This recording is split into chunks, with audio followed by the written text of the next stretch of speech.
Irmãos, nós que ficamos por aqui temos um desafio. Nós teremos uma exposição um tanto quanto que breve, mas é até difícil ser breve por conta do tamanho do capítulo em si. A gente vai trabalhar um capítulo da Bíblia chamado não, né? Atos 10. A gente vai trabalhar Atos 10.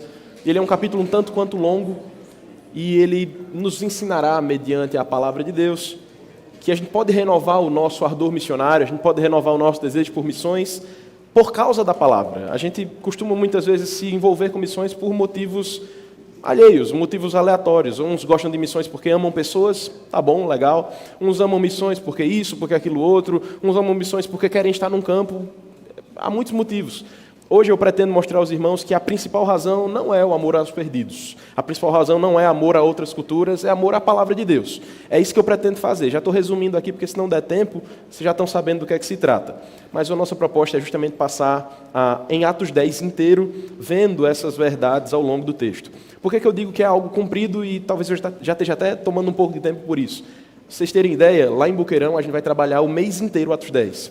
Cada domingo vai ser um trecho de Atos 10, provavelmente 3 domingos ou 4 domingos, só para vocês terem ideia de como o capítulo de fato ele é extenso, ele tem muitos detalhes, e aqui eu estou tentando fazer uma síntese para os irmãos, para que a gente possa já introduzir esse tema. A revista que nós vamos trabalhar, o tema que nós vamos trabalhar principal é os caminhos missionários da igreja. E hoje, de maneira sintética, a gente vai pensar na palavra de Deus como esse principal caminho. A palavra de Deus que renova a nossa mente para que a gente possa, então, investir em missões. E aí eu te convido a ler, não o capítulo todo de vez, já que a gente vai passar por ele ao longo do estudo, a gente vai ler dos versos 1 até o verso 8, nesse primeiro momento aí. Atos 10, verso 1 ao 8.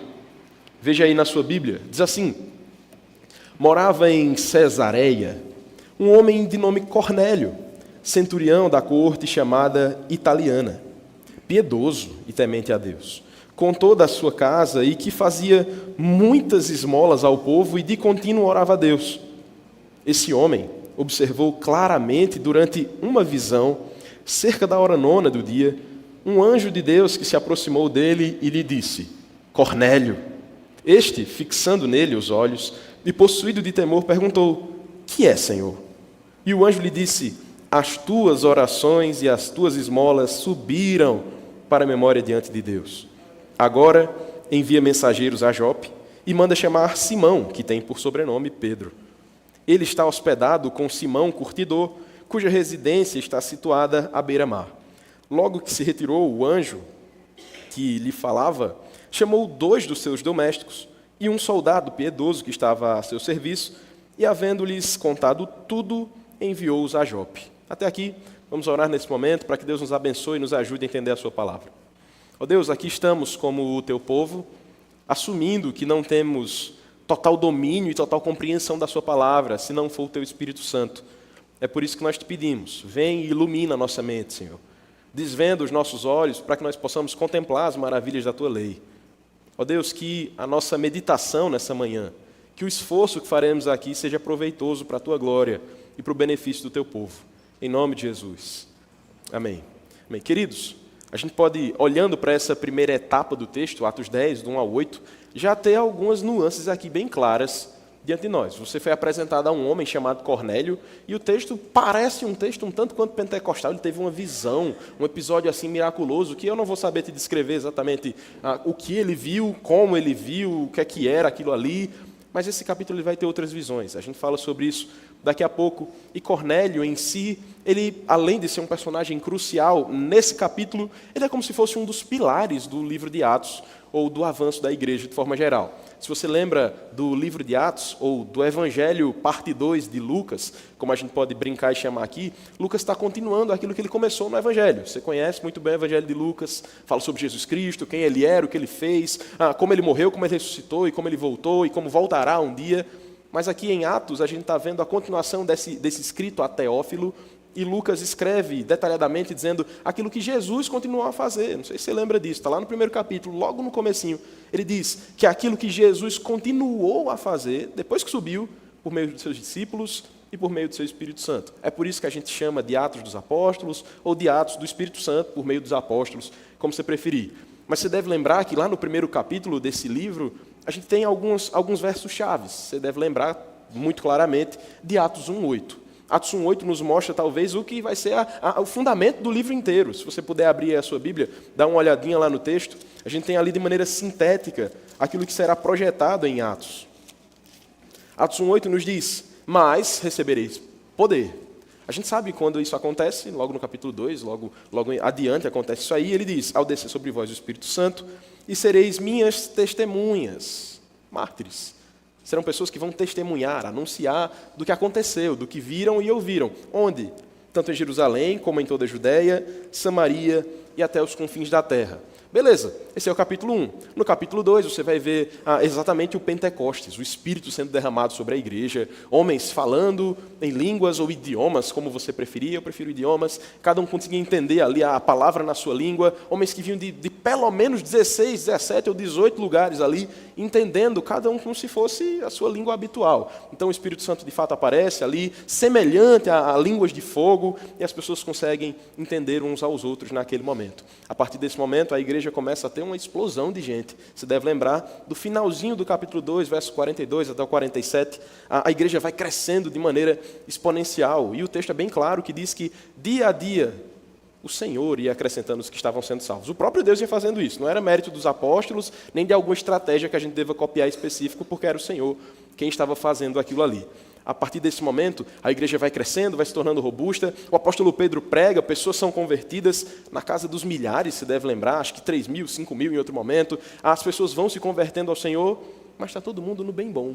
Está todo mundo numa igreja bem gostosa, uma igreja que tem apóstolos, uma igreja que tem o poder de Deus bem presente, uma igreja que teve o Espírito Santo derramado sobre eles. Que igreja perfeita é essa? Provavelmente não tinha problemas, provavelmente não havia discussões, provavelmente ninguém era inimigo de ninguém. O texto nos vai dizer, no capítulo 2 ainda, que eles iam vendendo, eles contribuíam uns com os outros, ninguém passava necessidades, estava tudo maravilhoso. Será que era esse o propósito de Deus? Será que Deus queria simplesmente uma mega igreja com 5.000 membros? O sonho de muita gente aí, não o sonho de Deus para Atos. A igreja estava crescendo, florescendo, e o Senhor diz: não, peraí, não é esse o caminho. Aquela igreja que estava com os seus milhares de membros, passa por alguns eventos. Ora, você já deve ter prestado atenção aí, o primeiro já aconteceu. Foi pregado em Jerusalém. A pregação em Jerusalém deu muito certo. Se está dando certo, a gente continua, não é isso? Está com 5.000, vamos buscar os 10.000. Está com 5.000, vamos buscar 100.000, por que não? Ter a maior igreja da história aqui, o maior tabernáculo de todos os tempos. Não era esse o propósito de Deus. Quando o texto avança, quando nós vemos a progressão aqui do texto, você pula um pouquinho a sua Bíblia e você chega lá em Atos 8. Você vai ver a segunda etapa dessa pregação, a pregação chegando a Samaria. É um segundo momento, um avanço do Evangelho. Não é mais o mesmo povo. Não está mais entre os judeus. Claro, algumas coisas aconteceram nesse meio de tempo. Você lembra? No capítulo 6, inclusive a gente vai eleger diáconos por isso, a igreja já estava começando a demonstrar os seus primeiros sintomas de que não estava tudo bem. Uma super igreja, com bons líderes, com muita gente. Como é que esquecem das viúvas? Como é que uma igreja tão nobre, tão cheia de coisas, abre mão de cuidar daqueles que estão carentes? Ora, então vamos eleger diáconos. Nós faremos isso em breve. Vamos colocar pessoas que possam justamente cuidar das mesas. Eu falei isso em outro momento com os irmãos aí. Possam cuidar das mesas, daqueles que passam fome. Cuidar da mesa da ceia. Que possam zelar pela igreja, não é só ligar ar-condicionado e expulsar cachorro. Eles vão cuidar da igreja, vão cuidar de pessoas. Vamos cuidar então de eleger pessoas assim, que façam o bem para a igreja, para o culto, para que ele possa ser mantido em ordem. Então a gente resolve o problema da igreja. Resolve? Talvez. Mas não chega na missão que Deus queria ainda. Está com diáconos. Um deles, em específico, você lembra, é um baita diácono, Estevão, no nível dos nossos aqui. Um homem, se você abrir em Atos 7, você vai ver as palavras. Eu prefiro ler para os irmãos aqui, no capítulo 6 ainda, perdão. As palavras que descrevem quem era Estevão, Atos 6, 8. Ele diz: Estevão, cheio de graça e poder. Beleza, Ivan, do Eric, nossos irmãos estão nesse nível aí, tranquilamente. Mas olha o que ele diz aí: fazia prodígios e grandes sinais entre o povo. Eu vejo o Ivan fazer uns prodígios de vez em quando. Ele consegue controlar a UPA, isso é milagre, eu acho que ninguém tem tanto poder assim. Mas nós sabemos que esse homem era poderoso de alguma maneira. Não sei exatamente quais prodígios, se ele ressuscitava gente morta, se ele andava sobre... Não sei. Mas, de fato, era alguém que tinha muita sabedoria. O texto mesmo vai dizer. Ele vinha, pregava a palavra de Deus. Era um diácono conhecido por intimidade com Deus. Por ser alguém que tinha conhecimento da palavra, fidelidade a Deus. E ele, você conhece a história, acaba morto. por temor ao Senhor. No capítulo 8, nós vemos ele sendo inquirido, acusado. Na verdade, é no finalzinho do 7. Ele já está sendo acusado, inquirido ali. As pessoas querem pegar Estevão porque ele está pregando, dizendo, olha a loucura que Estevão está dizendo, que Deus não ama mais Jerusalém do que o resto do mundo. Olha que loucura que Estevão está dizendo, que não é pela obediência da lei, que não é pela minha fidelidade religiosa, é por um tal de Jesus Cristo que eu sou salvo. Que loucura, mata esse homem. É isso que acontece com Estevão. No capítulo 8, então, você vai ver o sermão de Estevão. E ele prega muito mais que a gente, pastor. Ele prega muito mais que a gente. Se você ler o capítulo 8 inteiro, ele divide bem certinho. Eu acho que era quase presbiteriano esse homem. Ele divide em 3 pontos, tem aplicações no final, tem ilustrações maravilhosas que envolvem Moisés, José, Abraão, Davi, Samuel. Ele tinha um vasto conhecimento da Bíblia. Ele prega tudo isso, fala de toda a história do Antigo Testamento, mostrando que era Cristo que ligava cada um desses personagens, mostrando que era Cristo que conectava todos esses homens e histórias. Nós vemos também outro homem pregando, Filipe, outro diácono também, servindo no capítulo 8, e aí é que nós chegamos aos samaritanos. Pessoas que não eram, você conhece a história, a parábola do nosso Senhor Jesus Cristo, do quem é o meu próximo? Quem é o que eu devo amar como o meu próximo? Jesus coloca um samaritano na história. Você sabe muito mais que eu. Samaritanos e judeus não se davam bem, não é assim de, não gosto de fulano, não, eu odeio fulano. Eu quero que fulano morra e morra de uma maneira bem cruel e sanguinária e violenta e lenta, para que ele sofra bem muito. Era mais ou menos esse o clima entre judeus e samaritanos. E aí a gente está vendo o nosso Deus dizendo que é para aquela igreja, mega igreja, com os apóstolos, com discípulos, com profetas, com Estevão, com Filipe, com gente boa que só diz, vai lá e prega para os samaritanos também. Vai lá e anuncia essa palavra aos que vocês têm preconceito. Vai lá e prega aos que vocês odeiam. É para pregar, não é como Jonas queria, não. É para dizer, Deus vai matar vocês. Não, é para pregar mesmo, falar de Cristo. E Filipe faz isso. Filipe vai caminhando com esses homens, anuncia a palavra de Deus, mostra que, de fato, há um Senhor que salva. E nós vemos aqui a segunda etapa de Atos 1:8 sendo cumprida. Mas falta uma terceira etapa. Cadê os confins da terra? Cadê o resto do mundo? Cadê a gente? Onde é que está a Paraíba aí nesse bolo? Cornélio. Nós chegamos em Atos 10 e olhamos agora para a vida de um centurião. Paulo foi convertido no meio do caminho, a gente entende aí que isso acrescenta muito, mas nós chegamos aqui em Cornélio, terceiro personagem, o terceiro marco dessa história, talvez o último círculo ali, o último avanço desse momento, quando a palavra de Deus será expandida não só aos judeus, não só aos samaritanos, mas até os confins da terra, até nós. Por que isso acontece? Como isso acontece? Deus escolhe um homem estranhamente, Deus escolhe um homem que não era um judeu, Deus escolhe um homem que tinha tudo para ser exatamente um infiel, um opositor do Evangelho. Se você prestar atenção nos detalhes do texto, ele morava em Cesareia. Beleza, Cesareia estava num local mais propenso à religião, tranquilo. Mas ele estava lá como um militar. Se você olhou para o texto direitinho, ele diz, até mesmo o nome dele não era hebraico, você não encontra nenhum outro personagem no Antigo Testamento, ou mesmo ali entre os discípulos, ninguém tem um nome desse. Ele era alguém da cultura, ele era alguém do seu tempo, do seu local, ele não era de família cristã, é isso que eu estou tentando dizer para você, e servia ao império, servia à corte em um alto cargo. Ele não era alguém assim, não, é porque fulano, ele é mais inclinado ao Evangelho. Não necessariamente. O caso de Cornélio é, de fato, uma conversão extraordinária. Ele era alguém que vivia entre os militares, mas o verso 2 nos diz o que é que esse homem fazia. Ele é piedoso, temente a Deus. Oxi, como? Como é que esse cara que não tem tradição cristã, quem foi a mãe dele que pregou? Provavelmente não. Foi o pai dele? Provavelmente não. Mas ainda assim Deus escolhe Cornélio de alguma maneira, tira um militar que tinha pessoas sob a sua autoridade, controlava parte do poderio ali do império, e escolhe esse homem para se tornar um dos seus súditos, um dos seus servos, um servo do Senhor. Nós vamos ver ao longo do texto aqui que esse momento em que Deus vai buscar Cornélio, você percebeu que não foi Pedro, não foi Paulo, Deus de fato aparece para Cornélio, chama Cornélio por meio de uma visão, é Deus que foi buscar esse gentil.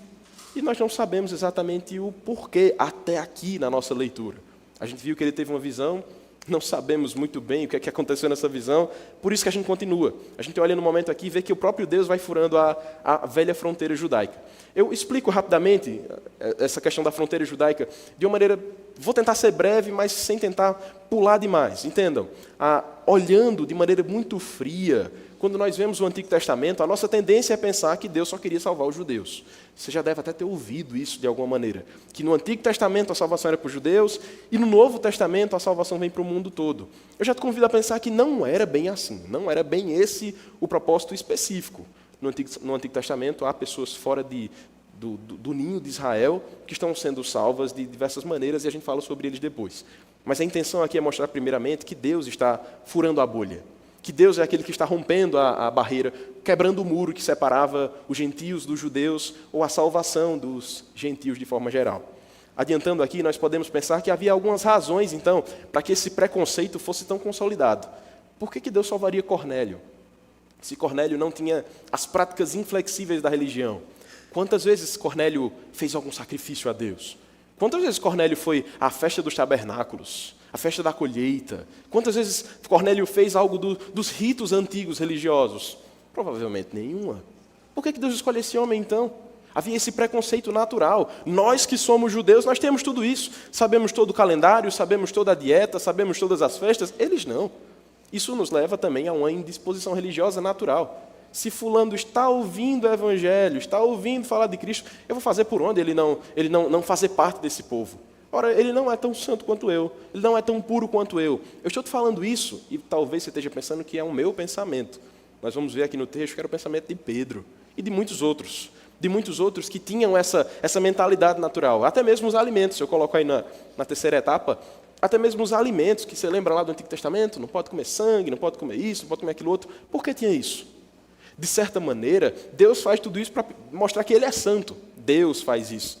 Os homens, a partir desse momento, se apropriam e dizem, olha, nós é que somos santos. Os gentios comem, os gentios fazem, nós somos superiores aos gentios então. Entende? Havia aqui todo um protocolo para que fosse uma barreira de fato criada. Eles são diferentes, eles são inferiores, nós é que somos o povo escolhido de Deus, porque nós seguimos à risca aquilo que Deus protocolou para a gente. O próprio Deus fura essa barreira e vai buscar Cornélio. E a gente olha aqui para o texto, continuando a história, para ver o que é que acontece aí. Você já não esqueça do que aconteceu. Cornélio foi apresentado aí para você, homem piedoso, temente a Deus, teve uma visão e mandou seus soldados irem atrás de Pedro. Tranquilo, foi o que nós vimos até aqui. Veja o verso 9 em diante. No dia seguinte, verso 9, indo eles de caminho e estando já perto da cidade, subiu Pedro ao eirado, por volta da hora sexta, a fim de orar. Estando com fome e quis comer, mas enquanto lhe preparavam a comida, sobreveio-lhe um êxtase. Então viu o céu aberto e descendo um objeto como se fosse um grande lençol, o qual era baixado à terra pelas quatro pontas, contendo toda sorte de quadrúpedes, répteis da terra e aves do céu. E ouviu-se uma voz que se dirigia a ele, levanta-te, Pedro, mata e come. Mas Pedro replicou, de modo nenhum, Senhor, porque jamais comi coisa alguma comum e imunda. Segunda vez a voz lhe falou, ao que Deus purificou, não consideres comum. Sucedeu isso por 3 vezes. E logo aquele objeto foi recolhido ao céu. Enquanto Pedro estava perplexo sobre qual seria o significado da visão, eis que os homens, enviados da parte de Cornélio, tendo perguntado pela casa de Simão, pararam junto à porta. E chamando, indagavam se estava ali hospedado Simão, por sobrenome Pedro. Enquanto meditava Pedro acerca da visão, disse-lhe o Espírito, estão aí 2 homens que te procuram. Levanta-te, pois, desce e vai com eles, nada duvidando, porque eu os enviei. E descendo Pedro para junto dos homens, disse, aqui me tendes, sou eu quem buscais? Aqui viestes. Então disseram o centurião Cornélio, homem reto e temente a Deus, e tendo bom testemunho de toda a nação judaica, foi instruído por um santo anjo para chamar-te à sua casa e ouvir as suas palavras. Pedro, pois, convidando-os a entrar, hospedou-os. Até aqui, a gente continua daqui a pouco essa história. Perceba, os homens foram atrás de Pedro, obedecendo à palavra de Cornélio. Isso já nos mostra um pouco sobre o temor que eles tinham a Cornélio. Provavelmente, os teólogos comentam isso, que talvez a fé de Cornélio fosse algo tão público que até mesmo os seus servos, que até mesmo os seus funcionários ali da sua casa, os militares, como você deve ter percebido, ele manda 2 servos e 1 soldado. Até mesmo os soldados respeitavam a fé de Cornélio e diziam, a gente está indo numa missão para quê? Para matar alguém? Não, é para ir buscar Pedro. Pedro, um apóstolo, que conversa meio doida. E Cornélio agora é crente. Talvez eles respeitassem já essa fé de Cornélio, ou talvez até mesmo tivessem a fé que Cornélio tinha. Nós não sabemos. Mas aqui nós vemos a visão também se expandindo. Uma visão foi dada a Cornélio, dessa nós não temos muitos detalhes, somente que Pedro seria quem ia explicar a visão que Cornélio teve, e aqui você tem Pedro tendo também uma outra visão. Que texto mais complicado, quantas visões. Eu vou ter visões hoje de noite? Não sei. Mas o texto nos mostra que Deus usa esses homens de maneira extraordinária, se revela a cada um deles, e essas visões parecem ter um propósito específico. Eu coloco aí até as perguntinhas para você. Ficou junto, que doideira. Aconteceu mesmo com o de Henrique, não foi? Colou as letras, não sei porquê. Mas, olha só, a visão de Cornélio, nós não podemos conversar muito sobre ela, mas a de Pedro dá para brincar um pouco. O que acontece com a visão de Pedro? Qual era o tema central dessa visão? Quando a gente faz uma leitura como acabamos de fazer, um tanto quanto rápida, acelerada assim, parece que a visão é sobre alimentos. Ora, havia um preconceito com os alimentos, não pode comer sangue, não pode comer animais com a pata fendida. O que é que a gente faz aqui? Parece que a visão é totalmente sobre alimentos. Mata e come, Pedro. Então é de fato uma visão alimentar, Deus dizendo, olha, não, a sua dieta, Pedro, vai mudar para que você possa entender que não existe mais alimento impuro, é só isso. E o que é que isso tem a ver com Cornélio, então? Por que os homens de Cornélio iam ter que ir lá em Pedro para Pedro falar sobre comida? O que é que isso tem a ver? Onde é que se conecta essa história? E o que é que isso chega na gente, então? Como é que essa história faz sentido? Duas visões, uma visão que a gente não sabe o que é, uma sobre comida, aparentemente, Cornélio, Pedro, que conversa maluca. Ora, quando a gente entende que de fato não é simplesmente o que nossos olhos conseguem enxergar, a gente vê que tem algo mais aqui. Eu chamo de uma caminhada hermenêutica de Pedro.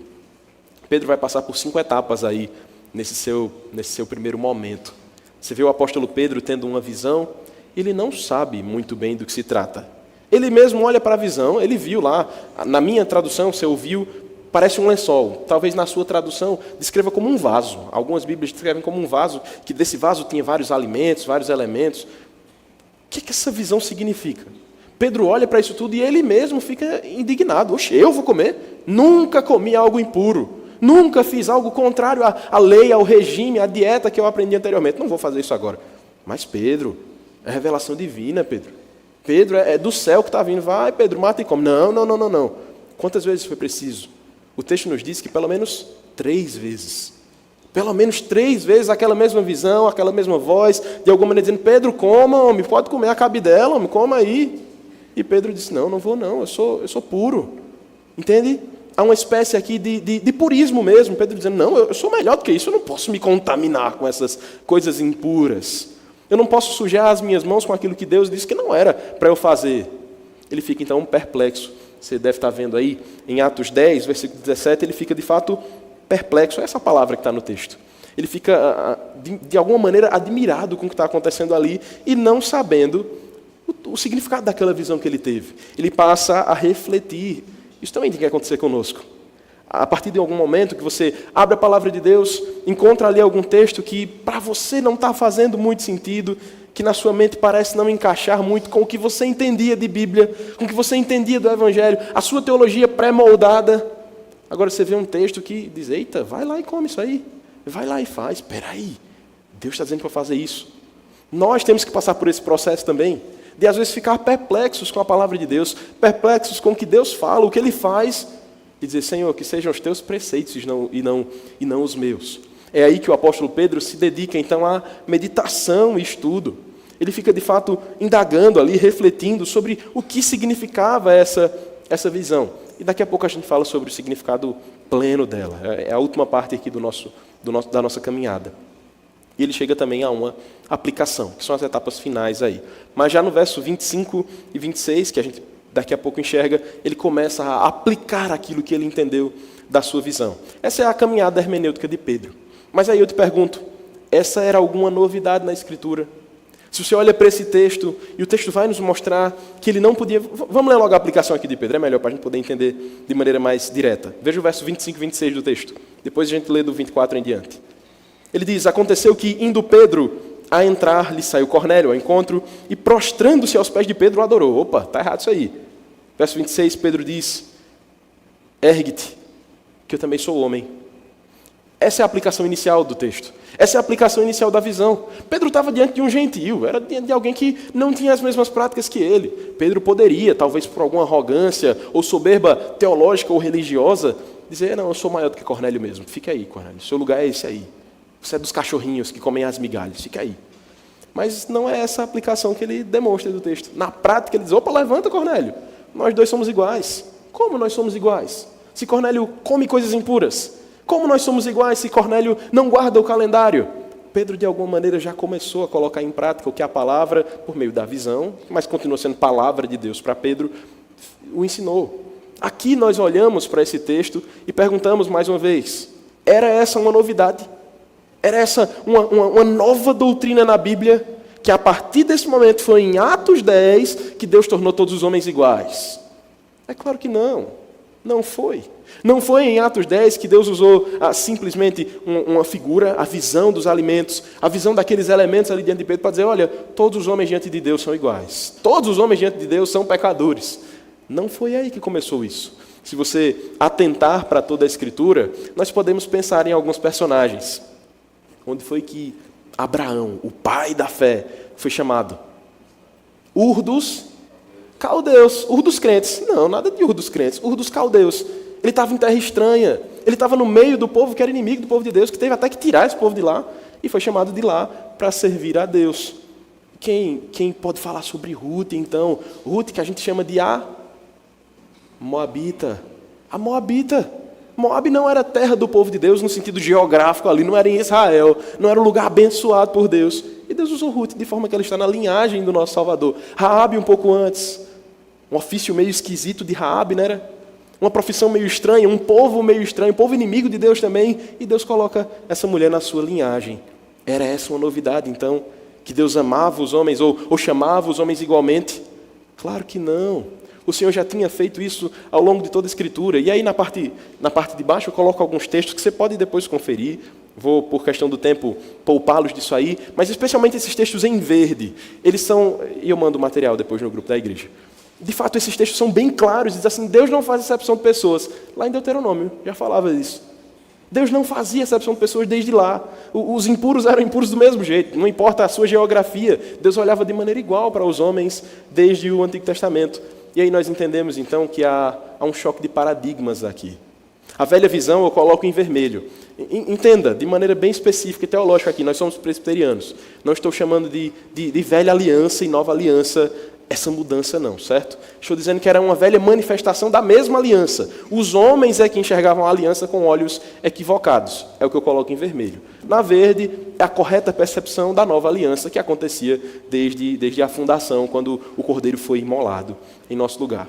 O que é que a gente tem aí? A fronteira ou a barreira, no Antigo Testamento, na velha visão, no velho olhar dos homens, era ligado simplesmente a tradições, a alimentares, a restrições.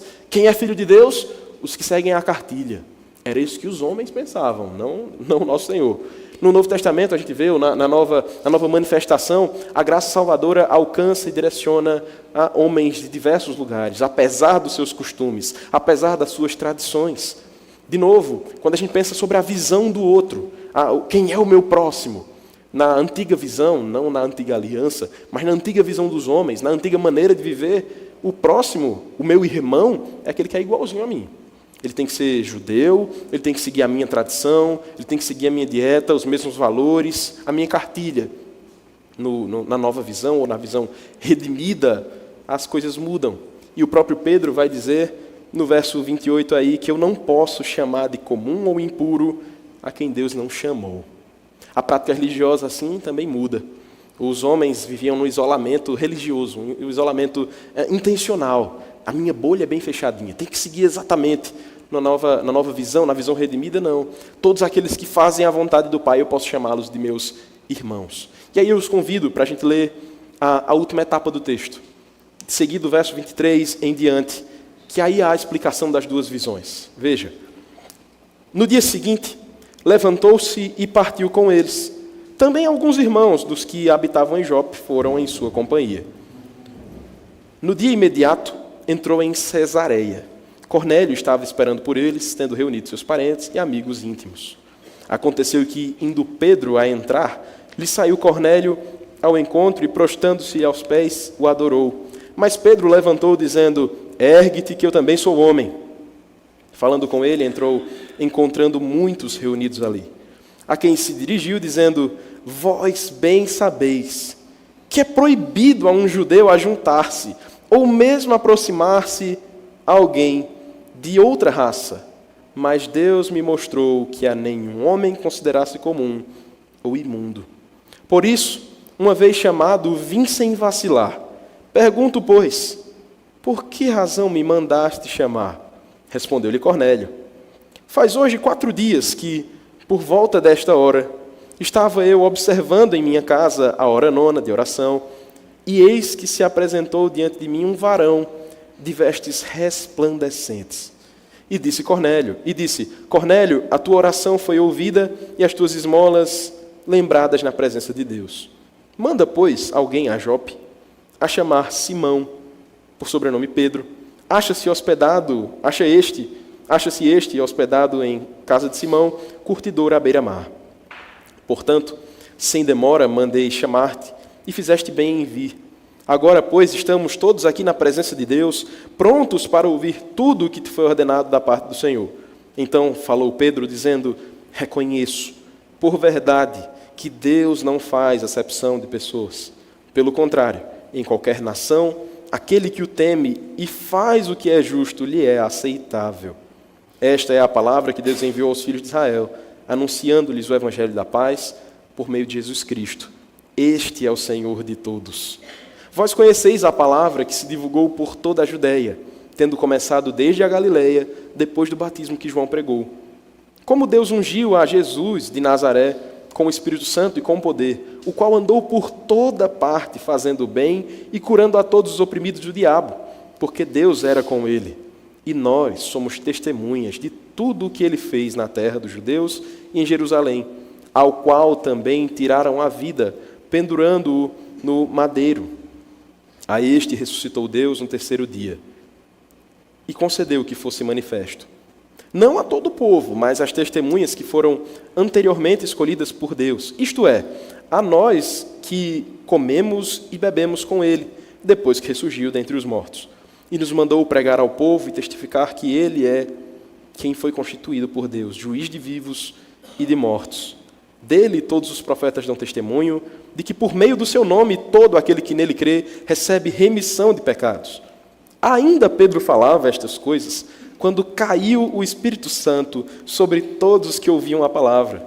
E os fiéis que eram da circuncisão, que vieram com Pedro, admiraram-se, porque também sobre os gentios foi derramado o dom do Espírito Santo. Pois os ouviam falando em línguas e agradecendo a Deus. Então perguntou Pedro: porventura, pode alguém recusar a água para que não sejam batizados estes, que assim como nós receberam o Espírito Santo? E ordenou que fossem batizados em nome de Jesus Cristo. Então lhe pediram que permanecesse com eles por alguns dias. Essa é a explicação. A visão está explicada agora. Deus não faz acepção de pessoas. Deus não tem pessoas de elite e pessoas de segunda categoria. Pessoas que já nasceram mais inclinadas a serem santos e pessoas que são mais ímpias por natureza. Não, todos são igualmente. Deus não faz a diferença de pessoas e pessoas por local que nasceu, por cultura que tem. Não, Pedro. Não, Pedro. Deus não faz diferença das pessoas. Deus não enxerga uns melhores do que outros por razão alguma. Ora, a imagem aí, eu tentei criar isso aí para ilustrar, as duas correntes agora, gentios e judeus, os que se acham mais santos e os que sabem que não são santos, os que têm pedigree e os que não têm, são todos unidos por meio da cruz. Nunca foi a obediência de Pedro que o salvou, nunca foi a desobediência de Cornélio que o afastou de tal maneira que Deus não pudesse o encontrar. Muito pelo contrário, Pedro precisou da cruz. Você sabe da história de Pedro. Cornélio também precisou da cruz. E é aí até que nós podemos ver um pouco que Cornélio, desde o começo, desde o verso 2, é chamado de homem de fé, de homem piedoso, mas ele nem tinha sido batizado, mas ele nem tinha o Espírito Santo ainda. Nós entendemos aqui, e alguns comentaristas me ajudaram a entender isso, que de fato era alguém que já tinha um ambiente de igreja, ele já era ambientado, já tinha os costumes, já entendia algumas coisas, já fazia orações. Você viu aí no texto que ele diz: eu estava na hora da oração orando, eu sigo bem o que eu posso fazer. Mas o texto nos mostra que ele ainda precisava ouvir falar de Cristo. Qual a visão dele que a gente não sabia? A de Pedro tem elementos, tem elementos ali que Pedro chamava de impuro e Deus não chama. Mas a de Cornélio, o que era a bendita visão de Cornélio? Um varão resplandecente. nós entendemos, interpretamos como que o próprio Cristo dizendo, você precisa ouvir de mim. E é Pedro que vai pregar sobre mim para você. Pedro precisava ter tido a visão para que Pedro pudesse, no seu coração, já ser preparado também. As duas visões agora se conectam. Cornélio precisava ser preparado para ouvir de fato o verdadeiro evangelho. Talvez ele ainda tivesse em algo ligado a faça isso para que Deus te ame. Faça isso para que você alcance a graça de Deus. Pedro ainda estava naquela mentalidade de não, eu ando só com judeus. Eu sou o apóstolo dos judeus. Paulo é que é dos gentios, deixa Paulo para lá. Eu sou dos judeus aqui. Deus quebra o coração de Pedro, quebra o coração de Cornélio e agora une os dois numa igreja multinacional, uma igreja multiétnica, uma igreja supracultural, uma igreja que está acima das nossas diferenças e pensamentos e preconceitos. Ora, nosso irmão Henrique já nos falou aqui. Quem quer ir com ele? Pregar para os refugiados. Quem quer ir com ele pregar para os norte-coreanos? Lá é bem tranquilo. Lá é tranquilo. Você abre a Bíblia, prega na praça, eu tenho certeza que é desse jeito por lá. Você quer ir também? Por preconceito você não quer ou porque Deus não te amou? Se for esse o caso, beleza, está desculpado. Mas por preconceitos, por dizer, não, norte-coreanos não serão salvos. Parabéns, você tem sobrenome Pedro, Simão Pedro. Nós temos que entender que os nossos preconceitos não devem ser ligados à cultura, ou dizer, não, fulano nem merece ser salvo. Ó, que frase, né? Fulano não merece ser salvo, e tu merece, cabeça. A gente não merece ser salvo. A gente não merece alcançar essa graça que nos encanta, nos alcança, que nos gera essa perplexidade. Se você olhar para você na sua história, vai dizer, rapaz, como Deus chamou um impuro como eu. Como Deus chamou alguém que estava na lista dos elementos e alimentos impuros. Talvez o mais impuro lá embaixo eu. Por que Deus vem e nos alcança? Por que Deus mandou algum Pedro na sua vida, que certamente também foi quebrado muitas vezes, para pregar para você? Deus faz isso para que os nossos preconceitos também sejam rompidos e para que a gente possa então voltar a uma verdadeira prática missionária. Eu não tenho mais desculpa. O que é que me separa de ir para os quilombolas então? Ainda bem que o pastor Flávio não está aqui, né? Para a gente não tem que falar abaixo. Se ele escutar na live, ele vai dizer, nem volto, viu, pessoal? Eu já vou embarcar aqui direto. Estou brincando, escute, pastor. Vá-se embora. A gente tem que quebrar esses preconceitos e barreiras linguísticas, culturais, étnicas, racistas muitas vezes. Ora, o que é que nos impede de pregar para o que é diferente? Preciso ser um pouco mais enfático, embora a hora já esteja me pressionando aqui. E se sentasse do seu lado a pessoa que você menos gostaria de ver? E se estivesse aí no banco, você com sua família caricata e clássica, a digna família cristã presbiteriana, um pai, uma mãe, uma criança, ou 2, ou 3, ou 10 crianças, manda mais, Senhor. Mas e sentasse aí no seu banco uma ex-garota de programa? E se sentasse aí do seu lado alguém com os braços inteiramente, não estou falando de Breno não, né? Breno não. Os braços inteiramente tatuados, completamente, aquele que tatua até o rosto, assim, tá uma coisa meio assustadora, mas que está com o coração quebrantado, piedoso. E aí? Não, aqui não é lugar dele. É onde então? Quando é que nós vamos entender que Deus pode usar pessoas assim para estar também no nosso meio? Pedro, acorde e vá pregar, Pedro. Desperte e vá anunciar aos diferentes, aos que você não queria ver. Sabe aquele seu vizinho que nessa hora está escutando um pagodão absurdo lá? E se Deus chamá-lo para cá, para sentar pertinho de você? Você que toda a vida disse, não, esse cabra vai para o inferno com as tripas e tudo. E se Deus chamá-lo para cá? E se Deus quiser que você seja o caminho para que ele seja alcançado? Vá buscar Cornélio, homem. Vá buscar Cornélio, mulher. Pregue. Apesar dos seus preconceitos, quebre-os para que você possa buscar Cornélio nesse mundo. Henrique já entendeu qual Cornélio ele tem que buscar. Muitos missionários, como a nossa irmã Suzana aqui, como outros que a gente apoia, já entenderam que há Cornélios por aí. Por que nós esperamos só que Pedros apareçam? Igreja Presbiteriana de Pedro, todo mundo é igual. É esse o nosso propósito? Certamente não. Que Deus quebre nosso orgulho, nosso preconceito, para que possamos também, de fato, pregar a palavra de Deus sem reservas, sem preconceitos, ajustando a nossa interpretação da palavra. E eu encerro aqui com essa frase que está, de fato, no material. Só dei Ctrl+C, Ctrl+V nela. Veja aí. A missão não tem a sua origem na urgência da pregação, amor ou em programas elaborados. Somente renovaremos a missão quando bem interpretarmos a palavra de Deus. Eu não prego porque eu amo os perdidos. Você tem que amar eles, mas não é por isso que você vai. Eu não vou lá pregar para um drogado, para um, sei lá, o mais perdido dos homens, porque ele precisa. Não é por isso. Ele também precisa. Mas é por amor ao Senhor, por amor à palavra do Senhor. E se você não ama a Deus, não ama a palavra de Deus, é porque a palavra está mandando. Pronto, não tem como arrodear. É uma ordem da palavra expressa. Pedro, pregue para Cornélio. Igreja, pregue para os gentios. Você pregue para o que você considera que jamais será salvo. Pregue para ele. Anuncie a palavra de Deus. E assim nós encerramos, entendendo, de fato, que nós precisamos renovar a nossa mente missionária por meio da palavra de Deus, interpretando adequadamente a palavra de Deus. O nosso Salvador fez isso. Pregou para pessoas que, naquele tempo, era absurdo. Mulheres, cobradores de impostos, gente estranha. Ele andou com esse tipo de gente. Cristo fez isso. Se entregou por eles. Nós também seguimos o nosso Mestre. Caminhamos como Ele caminhou. Pregaremos como Ele pregou. Vamos orar nesse momento? Senhor Deus, te agradecemos porque o Senhor é um Deus que costuma nos incomodar tantas vezes e quebrar nosso orgulho, quebrar nossa vaidade, nos arrancar da nossa zona de conforto, romper com nossos preconceitos. O Senhor é especialista em tudo isso. E nós te agradecemos porque algum dia na nossa caminhada o Senhor mandou até nós um Pedro que veio e pregou.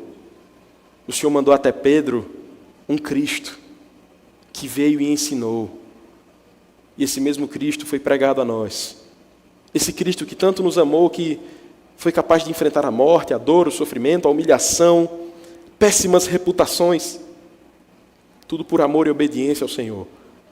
E nós te pedimos, ó Deus, que o Senhor quebre o que for preciso, para que nossa mente seja renovada pela Tua palavra, para que olhemos para esse mundo como Judeia, como Samaria, como casa de Cornélio, e possamos anunciar a Tua palavra, onde o Senhor nos levar. Nos ajuda, Senhor, a sermos fiéis, não porque nós merecemos, mas porque Cristo é digno. Para a honra e glória do Teu nome é que nós oramos. Amém. Amém.